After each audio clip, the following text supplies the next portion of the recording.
I just prepared, I went, I did it, I forgot about it, like this.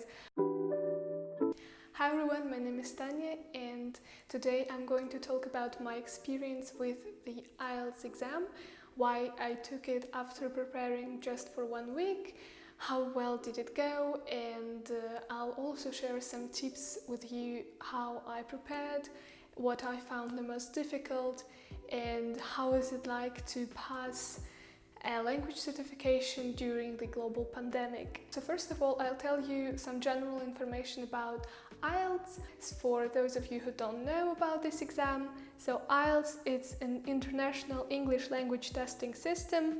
So it's an exam that was made basically for English learners who want to get a certification of their level. And so unlike Cambridge English certifications, there are no different types of IELTS, so there are no different exams for each level, but it's one general big exam that you can take with any level that you have, and depending on how many points you'll get, they will tell you what is your level of English. And so there are two types of IELTS, academic and general. You can take general, I don't know, maybe to just live abroad, but you need an academic one to study or to work, so mostly people just take the academic one, and I also took the academic one. So there are 4 parts of the test: listening, reading, writing and speaking, and for each of these parts you'll get a note, a grade from 1 to 9. And then they will combine all your points and you will get an overall score that will show your level. Mostly all universities ask for a result starting with 6.5. So if you get 6.5, that's already a good result and your IELTS was successful. The second thing that I want to explain is why did I decide to take IELTS, why now, why do I need it, etc. So actually taking the IELTS exam was one of my goals. Wait, I'll show you. It was one of my language goals for 2020. I wrote it in my notebook, pass IELTS. Why? Is because I've been learning English for many years, but I never took any exam and I didn't have any certification of my level. Even though I don't really plan to study in an English-speaking university, I thought that it would be a great thing to have a proof of what my level is, and also just kind of test my own ability to take tests, you know, and to understand if I can get a high score or what is my level. Why I decided to take it right now? I didn't plan to do it in the summer, but because I'm stuck near Moscow, I can't go anywhere because of the virus. I took it because all of the exam centers opened again in Moscow and it's now okay to take the test. Why did I prepare only for 1 week? Because firstly, I thought that I'll prepare for a month and I'll pass IELTS at the end of August or like in the middle of August, so I have time to prepare to get back into English. But then I took some sample tests and my results were all right, so I thought, why should I wait? Why should I spend so much time learning English when I can just pass it and then continue with my other languages, with my other studies, which are more important for me right now?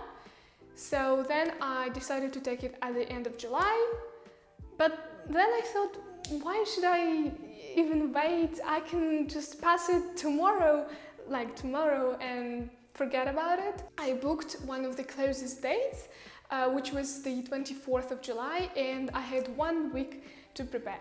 So how I prepared and what are some tips and advice I can give you. So firstly, I took some sample tests for every section of the test to understand what is my level, what are my problems, what should I improve. This is very important. If you want to take IELTS or any other exam, you should firstly understand the format of the exam, what they want you to do, what they want you to show, and then you should work with with your problems. Some websites that I recommend to take sample tests is IELTS online tests. There are many sample tests, and I mostly used only this website to train myself. Also, yes, of course, I studied every day. I did some sample tests every day.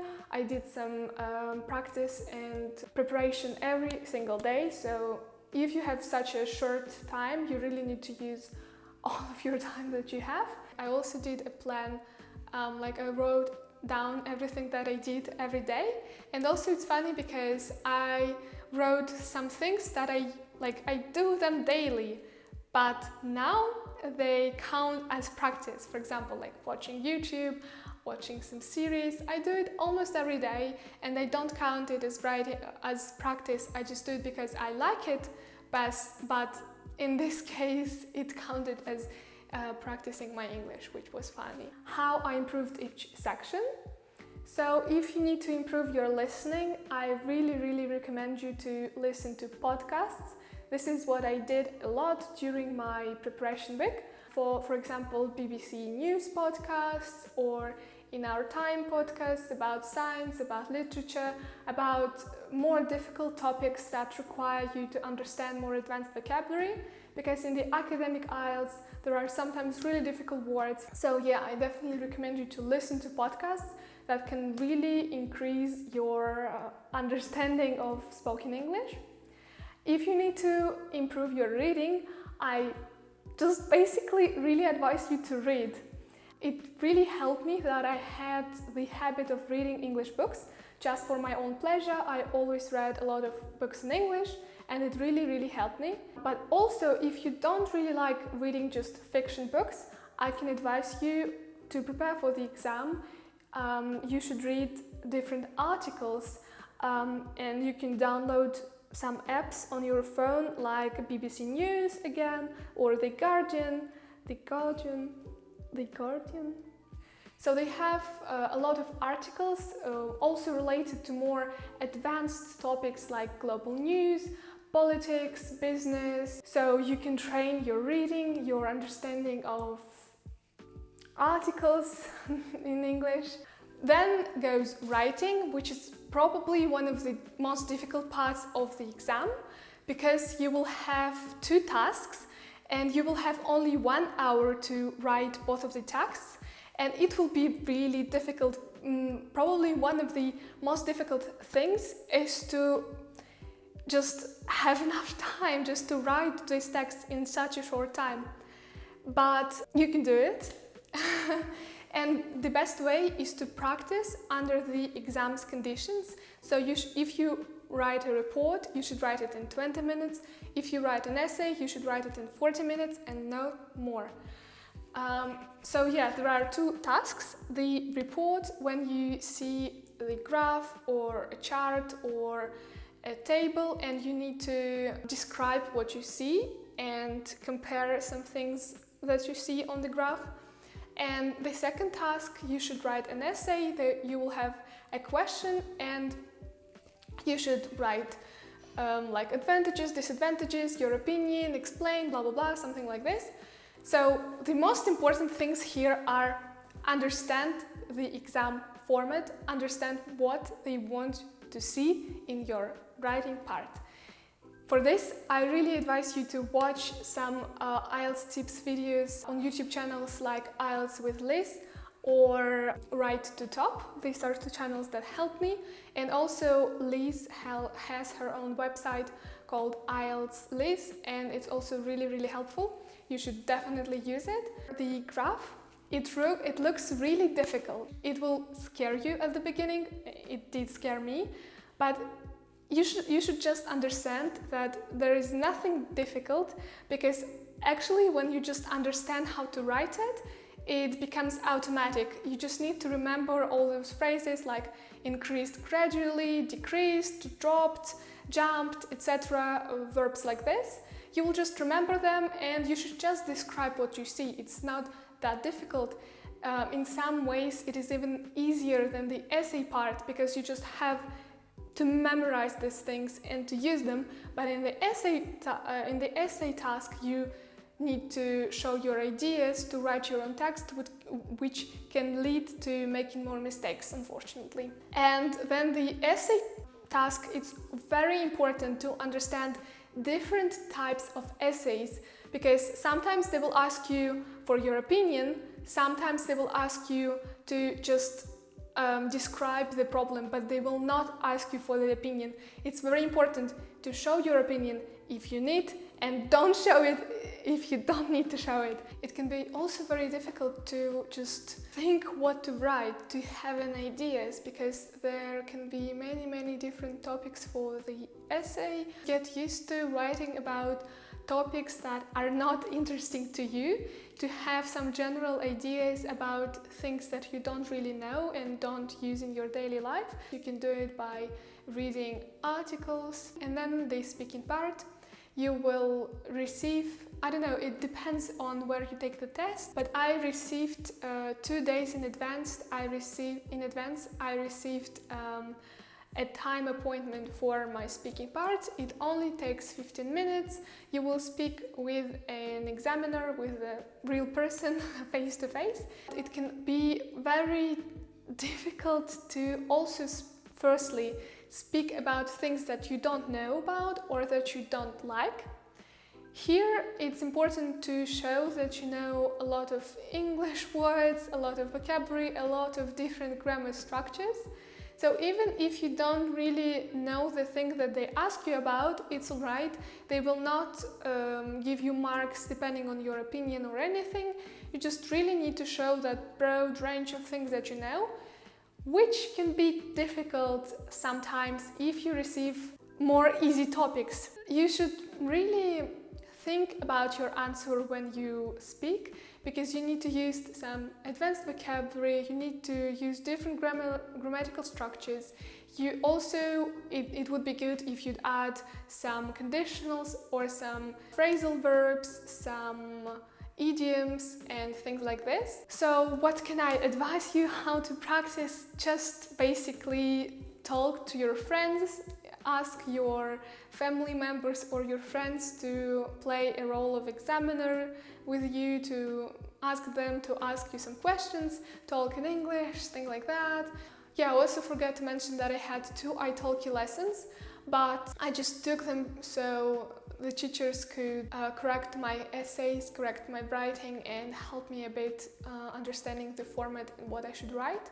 I wanted to thank all of my friends who helped me practice the speaking part, especially Georgia, Grace, Pedro, Elmi, and all of the amazing people who helped me practice my English skills, who corrected my essays, and yeah, thank you so much. I really appreciate your help. How it went, how was the exam, was it difficult, what I felt after just 1 week of preparation. So I went to Moscow just to take the test, and I just want to say that I was disappointed of how people disrespect the virus situation. Even though we don't already have a quarantine, the situation is still quite difficult, and there are people who are still ill, who get ill every day, but people do not act like we have virus. So when I got to the exam center, I was in a mask, I had gloves, I had my hand sanitizer with me, I had everything prepared to take the exam safely, but no one else did. So it was only me, my sister, who also took an exam with me, and 1 other teenager, but there were also 4 other adults who we might think should be more responsible than teenagers like us, but no, they didn't have masks, they didn't have gloves, they didn't have anything. And do you think that examiners told them something and asked them to wear a mask? No, they didn't say anything, and they didn't have any masks or gloves either, which was really frustrating, because just imagine how many people take the test every day and they don't wear masks. Yes, that was bad. But apart from that, talking about IELTS, I took the computer delivered IELTS, which is also an option. You can take the paper-based or computer delivered IELTS, and I will tell you how it went and what are the advantages of the computer-delivered IELTS. In my opinion, I didn't take the paper-based, but I still can see some advantages. Firstly, you get your own computer, you get your own headphones, and it's all right. You don't get distracted, but maybe a little, but not so much. It's okay. I really liked how everything was delivered on the computer, because you could change your font, the size of your font, the color of the screen, so you could like change everything that it would be easy for you to read and to see the questions. So firstly, we did listening, everything was fine. I was pretty confident, it wasn't difficult, it was alright.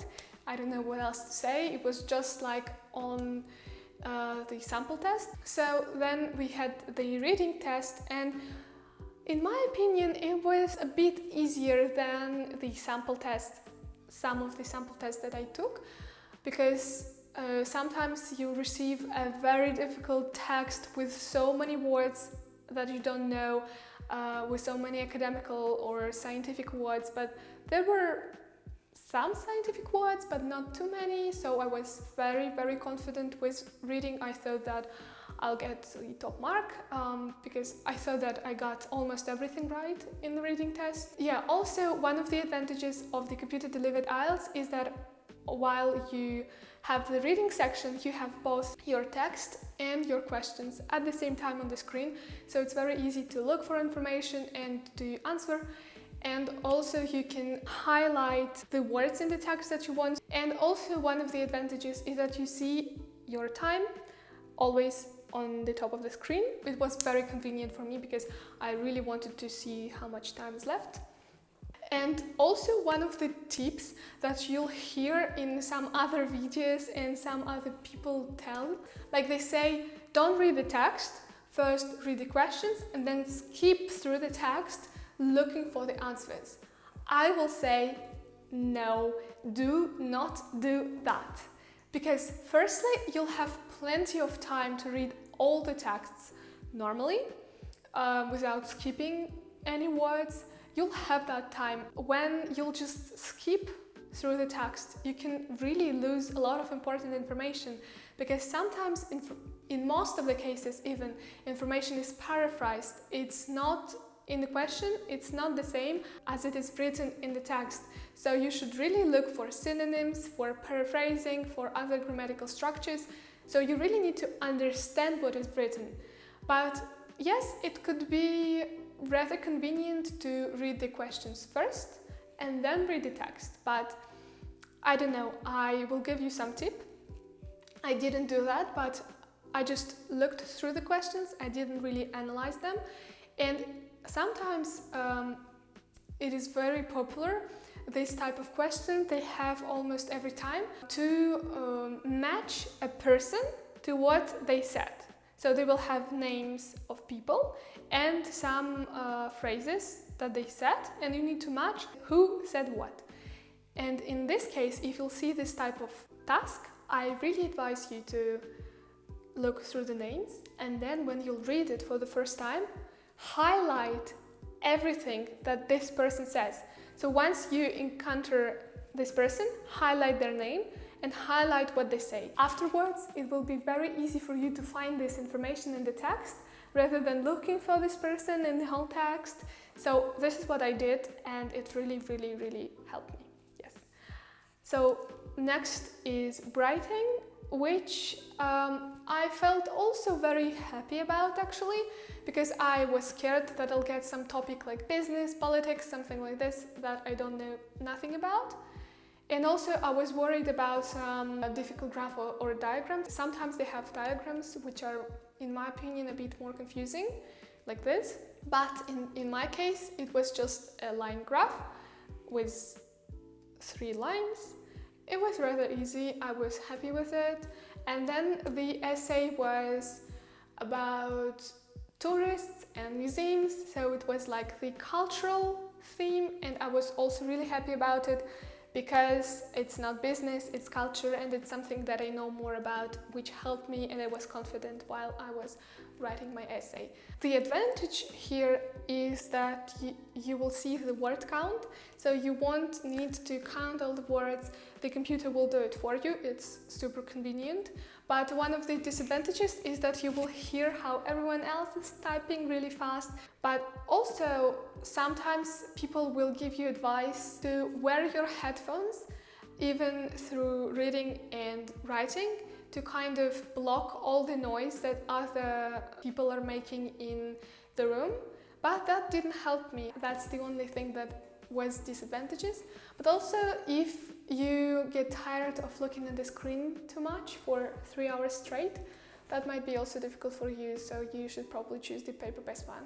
Then I waited for 1 hour, which was not too exhausting. The questions were all right, but then I was really frustrated with the topic that I got, because it was talk about your favorite toy from your childhood, explain why you liked to play with it, how you got it, how you played with it, etc. I was really annoyed because they tell you in the part of your monologue, you should really use it in your advantage because you have time to prepare. You can prepare like advanced vocabulary, idioms, all that stuff to really show off. But sometimes there are topics that you can turn in the direction that you want. For example, like talk about some experience of your life, blah, blah, blah. You can really talk about anything. Like if you know some advanced vocabulary about cars, you can talk about your experience with cars, etc. But when you get a specific topic, like your favorite toy from your childhood, you can't really turn it into other directions. You really need to talk about your toy. And I didn't know any advanced vocabulary about toys or any idioms that I could use. I was a bit annoyed. I didn't know what to say, and I just invented some story about a teddy bear that I had and I loved it so much, blah, blah, blah. It was all right, like I talked without stopping, but I didn't show off. I didn't show some cool English that I know. It was pretty basic. And I was set. I knew that I would get like not that high mark for speaking part. Unfortunately, yeah, so that's how it went. And okay, the results. We came to this point. We probably really want to know what are the results that I got. When I just prepared for 1 week, the results, they came really, really quick. So I took the test on Friday and the results came on Monday morning. So also one of the advantages of the computer IELTS is that you'll have your results pretty quick, pretty soon. I wanted to film my live reaction to the results, but I saw them. I woke up, I saw the notification that I have my result, and it was in the morning, so I didn't want to film myself, and I was like, no, I just want to see what are the results. I can't film myself. The results that I got, you can see them here. I got 8.5 for listening, 9 for reading, 7 for both writing and speaking, and the overall is 8. So I was pretty happy because 8 is the top mark you can get for C1. So it's a C1 level, but like the top mark for C1. And also I was really happy, like I proved that I am a reader, that I'm a bookworm, because I got the top mark, the C2, the 9 grade for reading, and also the C2 for listening, but C1 for writing and speaking. For speaking, yes, I kind of saw that it was coming, because I couldn't really show what I know. Unfortunately, I was a bit disappointed, but with writing, I was more confident than 7, I don't know. But I think that it's because also you really need to show a wide range of grammatical structures or of more advanced words, and maybe I made some mistakes and they can't really give you the top mark if you make mistakes, of course. So I'm pretty happy. I think that that really shows my level, because I'm like C1, of course not C2 yet, but like moving forwards. Is it worth it to take a test so early without that much preparation? I think yes, definitely. If you feel that your English is already advanced, that you're confident in speaking, you have the habit of reading in English, using this language in your daily life, then definitely don't worry, just go ahead and have that C1, don't overstress yourself about this. However, if you don't feel that you have that much experience of like reading, understanding advanced spoken English or like writing essays, then definitely take some more time to prepare, but don't overstress yourself, because at the end of the day it's easier than you think, and it will be alright if you'll prepare, if you'll understand what the format is, and you'll just get your C1, you'll get there, you'll get whatever the grade you want, C2 if you want. I'm really happy that I took the test so early, because I didn't have the time to stress, you know, I just prepared, I went, I did it, I forgot about it, like this. If I took a bigger time span, I would have got maybe exhausted, tired, I wouldn't want to continue preparing, and I would have forget my French, Spanish and like other languages that I learned. Yes, if you plan to pass IELTS, let me know in the comments. Maybe you can find someone to prepare with, to help you, etc. You can write down why you want to take it. If you already took it, let me know what was your experience. Was it similar to mine? What did you think? What grade did you get? Thank you so much for watching this video. I hope that it was useful. Maybe I'll make some posts with IELTS resources, or if you need them, I can send them to you directly. So don't hesitate to text me, send me a DM on Instagram. It's Tanya's Inspirations. So yeah, thank you so much. I'll see you in the next video. Bye!